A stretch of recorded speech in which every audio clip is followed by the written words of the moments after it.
முதலமைச்சர் செல்வி ஜெயலலிதா தலைமையிலான கழக அரசின் சாதனைகளை விளக்கி தெருமுனை பிரச்சார கூட்டங்களும் பிரசுர விநியோகங்களும் தமிழகம் முழுவதும் தொடர்ந்து நடைபெற்று வருகின்றன.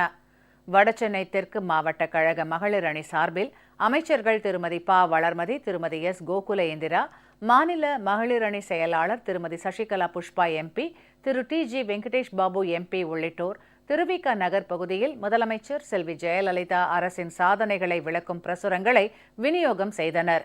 காஞ்சிபுரம் மேற்கு மாவட்ட கழக மகளிர் அணி மற்றும் மாணவர் அணி சார்பில் காஞ்சிபுரத்தில் அஇஅதிமுக அரசின் சாதனைகளை விளக்கும் பிரசுரங்கள் பொதுமக்களிடையே விநியோகிக்கப்பட்டன. திரு எஸ். ஆர். விஜயகுமார் எம்பி மற்றும் கழக நிர்வாகிகள் பங்கேற்றனர்.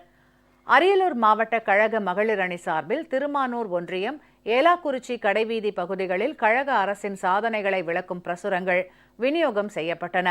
திருவள்ளூர் மேற்கு மாவட்டம் திருத்தணி தொகுதி கழகம் சார்பில் திருத்தணியில் அஇஅதிமுக அரசின் சாதனைகளை விளக்கும் மாபெரும் பொதுக்கூட்டம் நடைபெற்றது. இதில் அமைச்சர்கள் Thiru P. V. Ramana, Thiru S. Abdul Rahim, கழக கொள்கை பரப்பு துணைச் செயலாளர் திரு நாஞ்சில் சம்பத் உள்ளிட்டோர் பங்கேற்றனர்.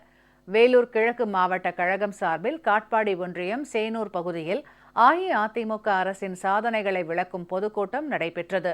மதுரை புறநகர் மாவட்ட கழகம் சார்பில் திருமங்கலம் பகுதியில் கழக அரசின் சாதனைகளை விளக்கும் பொதுக்கூட்டம் நடைபெற்றது.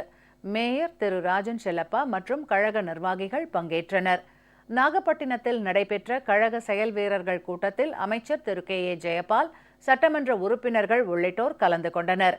விருதுநகர் மாவட்டம் அருப்புக்கோட்டையில் கழக மாணவர் அணி சார்பில் அஇஅதிமுக அரசின் சாதனைகளை விளக்கும் பிரசுரங்கள் மாணவ மாணவியரிடம் விநியோகிக்கப்பட்டன. தூத்துக்குடி மாவட்டம் ஊத்துப்பட்டியில் இளைஞர் மற்றும் இளம்பெண்கள் பாசறை சார்பில் அஇஅதிமுக அரசு சாதனைகள் குறித்த பிரசுரங்கள் விநியோகம் செய்யப்பட்டன.